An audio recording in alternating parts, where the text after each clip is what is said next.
Assalamualaikum warahmatullahi wabarakatuh. Pada kesempatan ini, kami kelompok 6 akan mempresentasikan pembelajaran fikih dengan materi rumusan materi pembelajaran fikih di SD maupun MI. Selanjutnya, kelompok 6 yang beranggotakan saya sendiri Isnatul Zulaika dengan NIM 203200181 dan Muhammad Syafiuddin Abdul Ghaffar dengan NIM 203200199. Pada hari ini, materi yang akan kita bahas ada 3. Yang pertama, pengertian materi pembelajaran, dan kedua, rumusan materi pembelajaran fikih, yang terakhir yang 3, mengembangkan materi fikih. Yang pertama, saya akan menjelaskan pengertian materi pembelajaran. Materi pembelajaran yaitu secara garis besar dapat dikemukakan bahwa materi pembelajaran adalah pengetahuan, keterampilan, dan sikap yang harus dikuasai oleh peserta didik dalam rangka memenuhi standar kompetensi yang ditetapkan.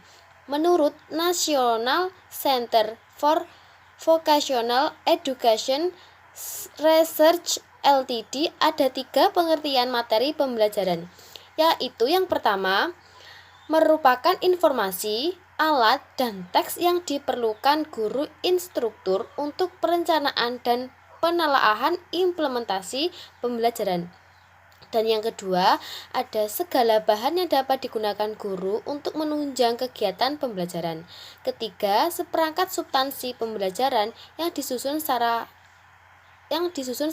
sistematis, menampilkan sosok yang utuh dari kompetensi yang akan dikuasai siswa dalam proses pembelajaran.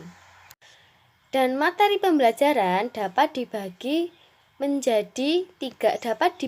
menjadi 3 bagian. Yang pertama, pengetahuan sebagai materi pembelajaran. Keberadaannya bertujuan untuk meningkatkan wawasan mereka yang dititik beratkan pada ranah kognitif.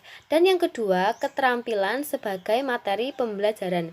Keterampilan sebagai materi pembelajaran meliputi kemampuan dalam menggunakan ide, menentukan alternatif pilihan, memanfaatkan bahan, peralatan, dan lain sebagainya.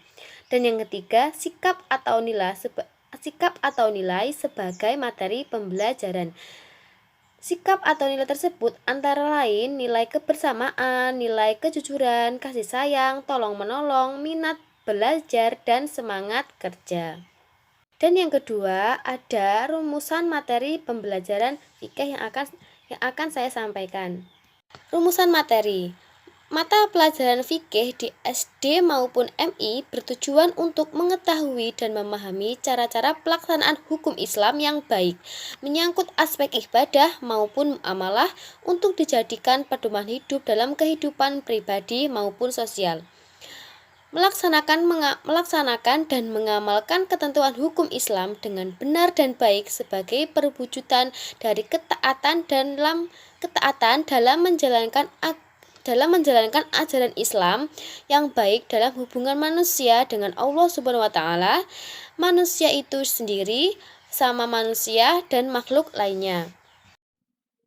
Yang ketiga adalah mengembangkan materi pembelajaran fikih di SDMI.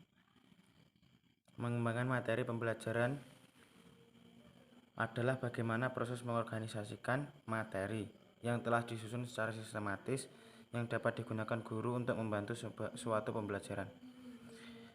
Materi pembelajaran atau bahan ajar berisi tentang topik dan subtopik tertentu. Pengembangan materi pembelajaran fikih kelas 5 semester 1. Kompetensi dasar 1.3, menerima kebenaran perintah sedekah sebagai perintah Allah. Menjalankan sikap peduli dan empati terhadap sesama dalam kehidupan sehari-hari. 4.3, mempraktekkan memberikan sedekah. Kita mengambil materi bab 3 sedekah. Yang pertama ada pengertian sedekah.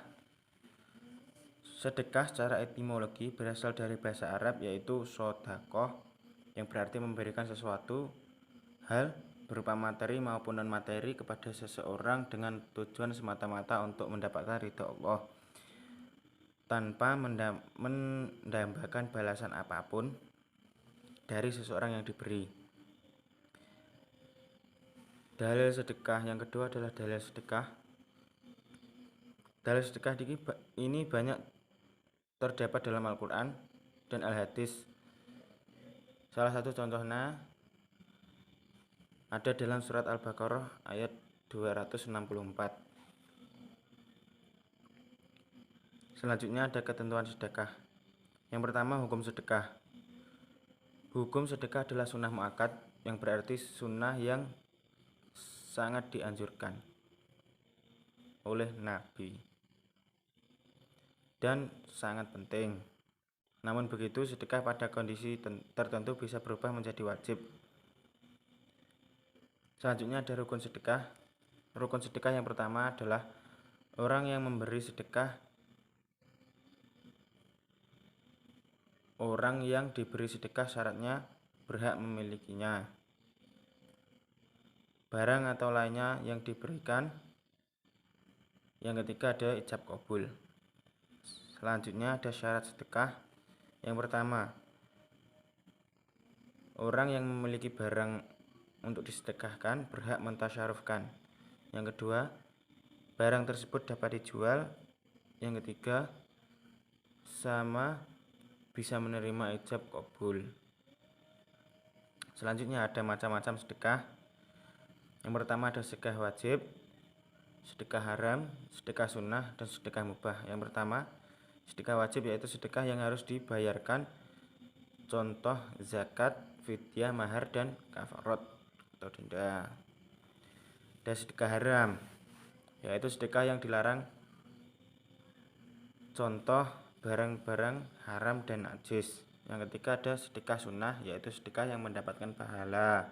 Contoh wakaf atau amal jariyah. Selanjutnya ada sedekah mubah yaitu sedekah yang sifatnya boleh dilakukan atau boleh tidak dilakukan. Contoh hadiah dan hibah.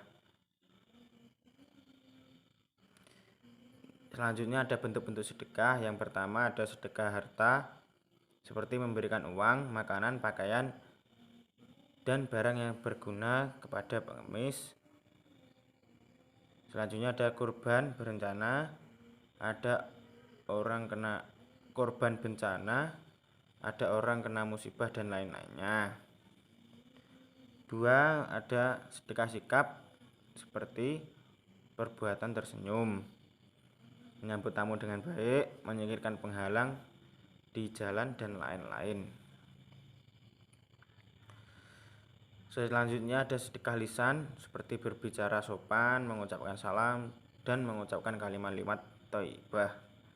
Dan sedekah pikiran seperti mengajari kebaikan, mengarahkan menuju kebaikan, dan berbagi ilmu, dan lain sebagainya. Yang terpenting menuju kebaikan.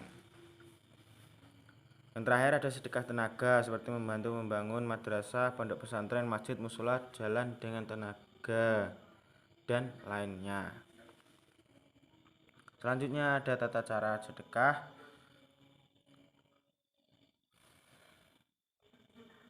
Keutamaan dalam memberikan suatu barang atau harta yang berupa sedekah sebaiknya diurutkan sebagaimana urutan prioritas bagi berikut. Yang pertama itu ada keluarga terdekat, ada saudara terdekat, ada anak yatim, tetangga dekat dan jauh, sahabat atau teman, dan ibnu sabil atau lain sebagainya. Perintah Allah dan Nabi Muhammad SAW dalam ajaran Islam untuk bersedekah adalah bersifat umum. Siapapun boleh melakukan, tetapi agar lebih jelas, orang-orang yang diperintahkan untuk bersedekah adalah yang pertama, orang yang memiliki harta berlebih, ikhlas karena Allah, tidak menyebut-nyebut sedekah atau infak yang telah diberikan atau diperbuat, dan yang terakhir, tidak menyakiti orang yang telah menerimanya. Mungkin cukup sekian presentasi dari kelompok 6, kurang lebihnya mohon maaf dan terima kasih. Wassalamualaikum warahmatullahi wabarakatuh.